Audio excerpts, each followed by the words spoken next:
Purim is this fundamentally theatrical holiday. We laugh, we sing, we make a ton of noise, we dress up, we relate in these really fun and open ways, bold ways. And Purim, therefore, I think becomes a kind of model for how we can view experiences with tragic dimensions in a new light, right?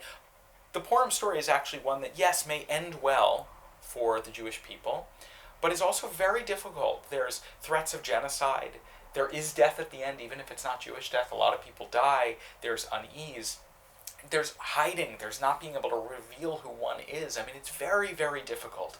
And yet when we tell it from the perspective of a people who survived and carried on, and we take this stuff that we may have pressed, where we felt pressed down and hidden, and so we make ourselves really visible, right? We say, ooh, part of this story is that we had to hide who we are and we were under threat of death, so now let's live big and loud and proud and let's laugh at it, let's satirize it.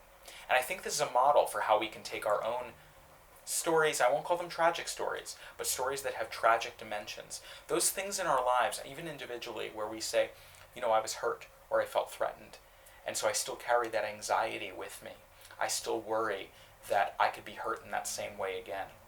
What would happen if we remade those stories so that we tell them in a way that's funny, or that focuses on the things that we can make light of, or that we really play up and push to their extremes until we're laughing at them? Because the truth is, if you have those stories, you're still here. I'm still here, even with those stories in my background. And so it is a story of triumph. It is a story of survival. It is a story of carrying on. So how can we use Purim as a model for actually living with more joy and living with more humor? I think Purim gives us a great example of how to do so.